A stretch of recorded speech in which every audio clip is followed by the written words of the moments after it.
flake-free or a breath of fresh air for your hair? Fresh air for your hair. Who was their point person on this? Vidal Sassoon or Walt Whitman? I'm gonna go with live flake-free because... Oh, Mr. Parker! Oh, Mrs. Doyle, it's nice to see you. Oh, please, you can call me Sharon. Oh, thanks, Sharon. Oh, is now an okay time? It's so funny I ran into you because I was meaning to email you about my son's essay that you graded. An 87 seemed a little low to me, and I wanted to speak to you about it. Right, essay grades. Glad running into you too, Sharon. Is now an okay time? I don't mean to grill you. No, it's okay. I was just buying shampoo. Gotta keep the scalp flake free, you know what I mean? Josh is right, you're right. Anyway, I noticed you made a lot of comments about concision, and I read the essay over a couple of times. I do agree it was a little wordy, but still, 13 points off? Right, could you remind me what essay this was? The one from 3 weeks ago. It was based off of Frederick Douglass's memoir. Right. Hold on. Sorry, gotta think for a second. I have 106 students, so, God, don't you wish they made a shampoo that improved memory capacity? I mean, they make a shampoo for literally everything else. This is the essay that, oh gosh. Josh wrote about figurative language. Syntax, too. His thesis included figurative language and syntax. Figurative language and syntax, right. He got the passage from chapter 11. He spoke about how Douglass's use of figurative language and syntax helped convey the idea that slavery corrupts both the slave owner and the slave. I thought it was very well done. I thought it sounded really smart, but still, only a B.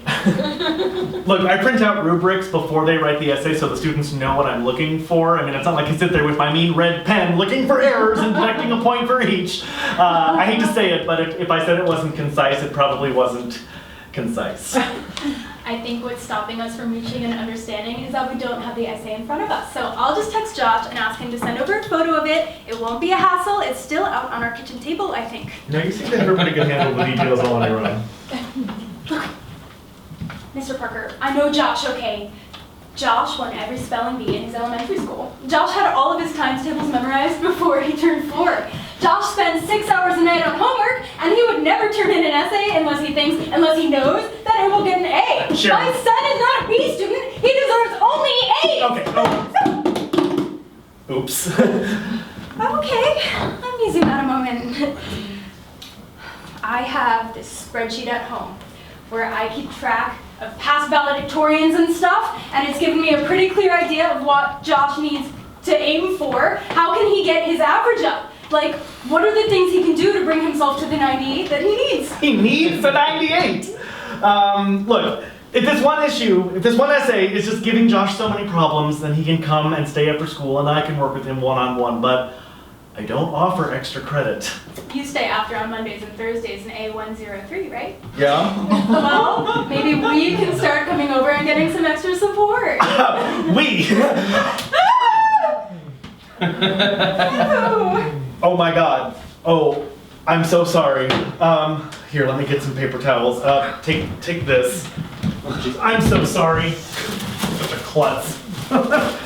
Oh, this reminds me of my late stage interview with the high school. I had to teach a mock lesson and, oh God.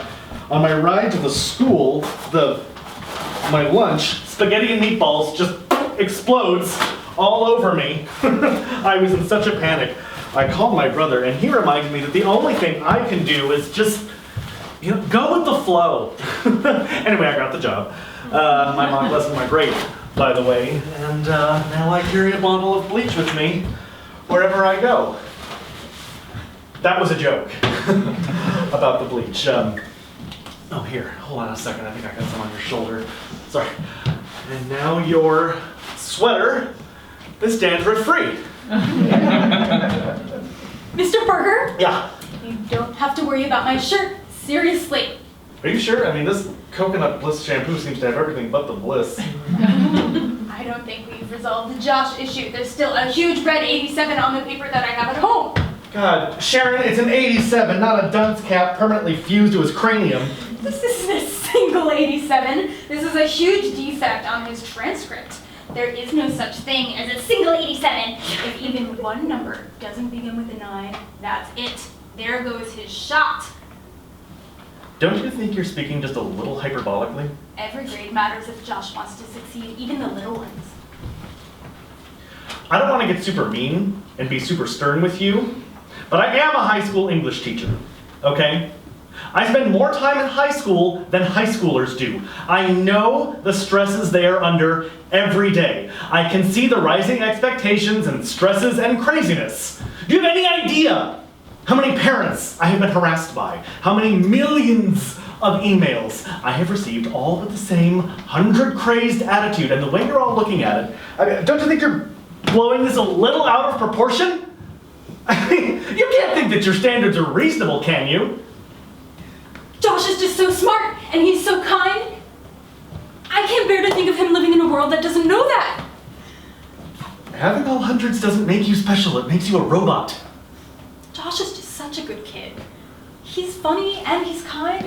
He's the only teenage boy I know who calls his grandmother every Saturday because he genuinely enjoys speaking with her. He walks our dog without asking. He holds my hand when I get shots because I'm afraid of needles. But grade Josh, that Josh just blends right into the pack. And I refuse to believe that Josh isn't special. I remember the first time I got to teach To Kill a Mockingbird. It was so psyched. It is my absolute favorite novel, and we were in the middle of chapter 1 and a hand shot up, and I got even more psyched. I thought the question was going to be something like, why does Jem have a broken elbow? But instead, the student asked, will there be a quiz on the reading?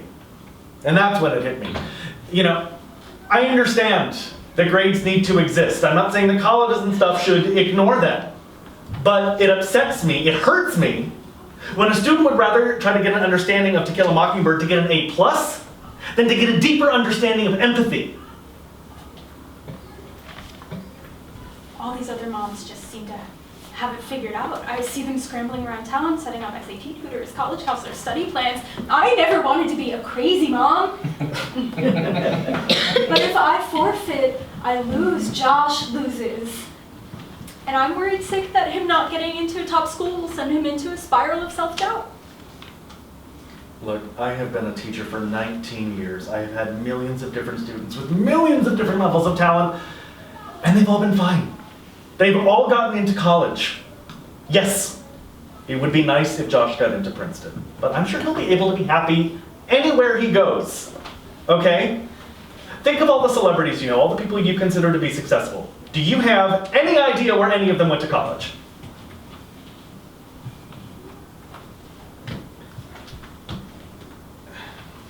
I should be getting back home to Josh. Well, good luck with everything. I mean, Enjoy your shampoo, Mr. Parker. thank you. And thank you for not threatening to get me fired like some parents have. Oh, good Lord, I would never have done that. Not unless Josh got a C. I don't know if you're joking or not. Neither do I. See you soon, Mr. Parker. Hopefully not too soon. Goodbye, Sharon.